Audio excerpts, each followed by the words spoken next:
We're chasing a plate, and today we're in Kobe, Japan. That can only mean one thing, Kobe beef. Let's go check it out.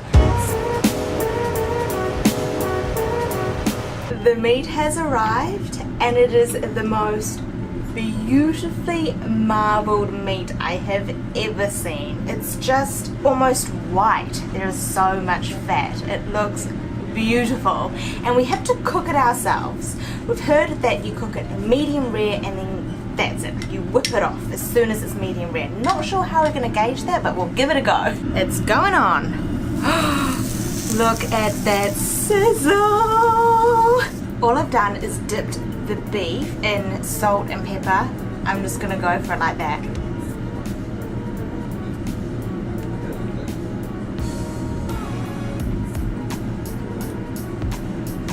Oh, wow! It just melts in your mouth. The fat is the most delicious thing I've ever tasted, and the flavor of the beef is smoky. There's just so much going on. It's amazing!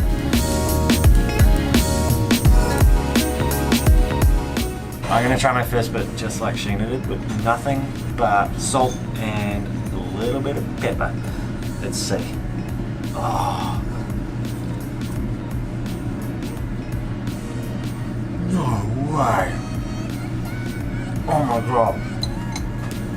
The fat bursts out of the meat, but not in a thick, gluggy way. It's like having the finest quality butter, melting it and just drinking a little bit. If you're wanting to spend a bit of money in Japan on a meal, then the best thing to do is to eat at lunchtime, because they have amazing lunch sets, even in the most fanciest restaurants. So this is what we've come to do today. We're having a lunch set at Nishimuraya in Kobe, and we've ordered a yakiniku premium set, which has both got short rib and premium Kobe beef. It also comes with salad, rice, miso soup, a little side dish, which today is daikon and some stewed beef, as well as some tsukemono or pickles. It's a really affordable way to eat really well. I am going to dive in and try this premium Kobe beef, just with salt and pepper again.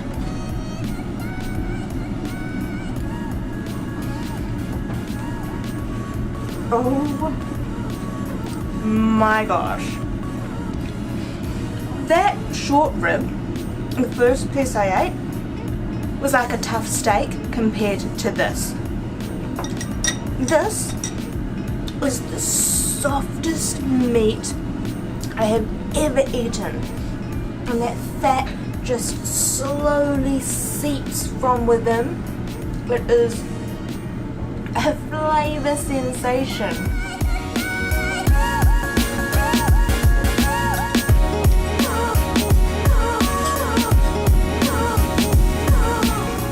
Kobe beef has incredible marbling through the meat, and I think that's why we're so stressed about overcooking it, because if you leave it on the grill it will literally just dissolve, because the melting point of the fat is a lot lower than normal beef. There's all these urban legends to do with how the Kobe beef gets so incredibly fatty, I suppose. There's all these stories of farmers massaging the cows with sake, or feeding them beer, or playing classical music while they're eating so that it enhances their appetite.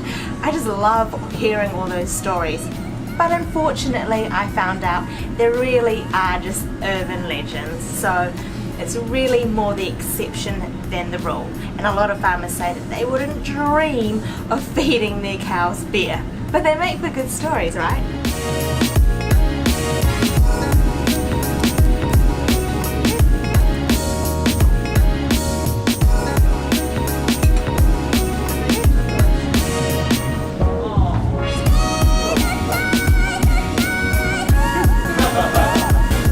Okay, I'm trying the premium one this time. It just looks so luscious. I've got salt and pepper. It's simple.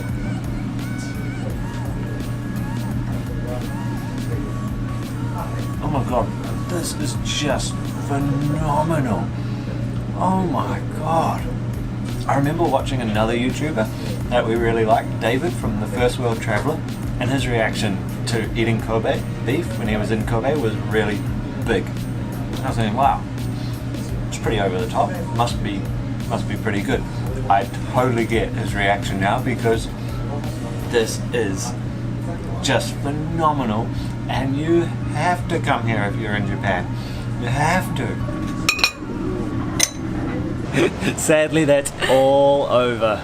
What a treat! I'll put a little overlay now of the menu, so just pause it if you want to see the lunch special prices. So it's all graded, so the more you pay, the more premium your meat's going to be. So we went second to top tier. Incredible. And it was about 9 slices of Kobe beef, and you get it and you sort of think, oh, that's really not much, but it is so rich. It was enough. It was enough. I could have done more, being greedy guts, but I feel very full. It is so rich, like Sheena said. And as Sheena said earlier, lunchtime is the time to come and do this, because dinner was more than double. Yeah. More than double the price, or about double, but you didn't get the rice, you didn't get the miso, you didn't get the daikon, none of those side dishes. So definitely lunchtime. It's still expensive, but it's not that bad for what you're getting. Yeah. And we chose Nishimuraya for our lunch because they're actually a butcher. So they're a butcher, and then they opened a couple of restaurants, and I think that that's great. Like, they're handling the beef, they're going to pick the beef for their butcher shop. It just gives it a more authentic feel, and my god, that beef was incredible. We'll pop details below of the restaurant so you can find it. In fact, we pretty much always do that. So if you're watching our videos, always down below. If it's a restaurant and we can give details, we'll pop it below. And while you're down there, if you haven't subscribed or you're new to our channel and you're enjoying our content, make sure you hit the subscribe button. 4 videos a week coming at you. We are in need of a bit of a wander, I think. So we're going to have a wander around Kobe, explore the town, and see what we can find. So we did a little bit of Googling, and we discovered that the Nara district in Kobe is like a primary sake producing region in Japan. So we've come to Nara and we are going to do a bit of a brewery hop. We're at the Hakutsuru Brewery and Museum, and there are people over there cutting the grass with the scissors. The garden is impeccable. Let's go and find some sake.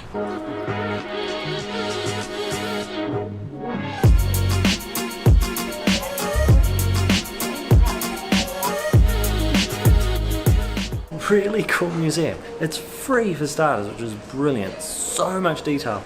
A lot of it's in Japanese, but there's plenty in English and an English leaflet. This is the unpasteurized sake, which we now get to try. So normally sake the whole process is done, and then it gets heated to pasteurize it to kill all the bugs, and off it goes to stores.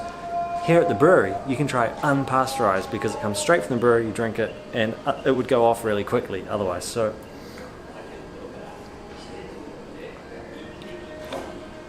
it's so smooth.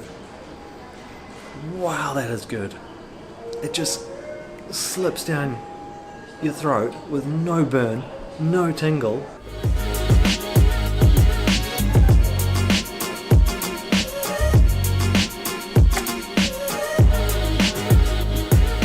Very interesting, great tasting, and now there's another brewery to find.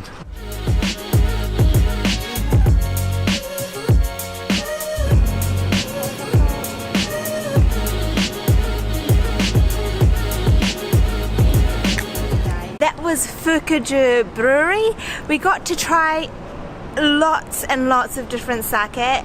And my favourites were actually the yuzu sake, which was a really strong in citrus taste and smell, and also the sparkling sake, which was only 6%, but it was so refreshing. That was a fascinating experience. There's many more breweries around this part of town. What's the area called? Nara. Nara. Totally worth exploring. We only went to 2. Both were free. Both were brilliant. Tasting was free as well. But there are breweries all around this area, so definitely make this part of your itinerary if you're in Kobe. We haven't mentioned, but we're actually on a day trip to Kobe. We're staying in Osaka, and the train only takes about half an hour if you get an express train. So we thought, we were going to stay here, but we thought, let's just go for a day. And it has been so easy and so perfect, but we don't want to do more breweries because we'll waste the whole day. And Kobe has Japan's second largest Chinatown, which to us sounds pretty interesting because Chinatown normally means food. So we're going to jump back on a train, head back into the center, and check out Chinatown.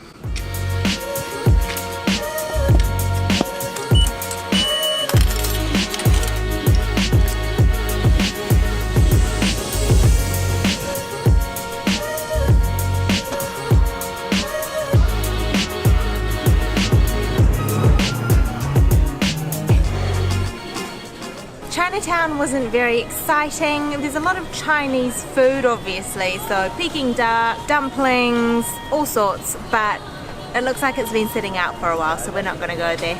We're going to try and find an ice cream instead.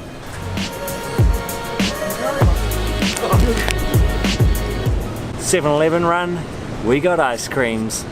A really good tip here is ice creams from convenience stores, and particularly supermarkets, are much cheaper than, say, buying an ice cream on the street, which is generally soft serve. And a soft serve ice cream will be anywhere from 350 to 500 yen, yet these are about 100 yen each. Much more easy to palate. And this one is called black chocolate, and it is the most amazing ice cream I've ever eaten in my life. What did you get? Mine's like a creaming soda, and I got 2 for the price of 1. Lucky girl.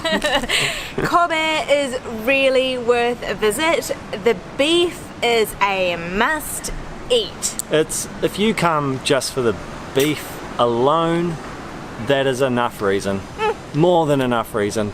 And do what we did, go have a set lunch like that. It was such a great experience, and we won't be forgetting that in a hurry because that flavour blew us away, and I'm sure one day we will be travelling back here just to have that beef again. Absolutely. Thank you so much for watching. We'll see you next time. We hope we've inspired you to eat and explore like a traveller, not a tourist. Sayonara!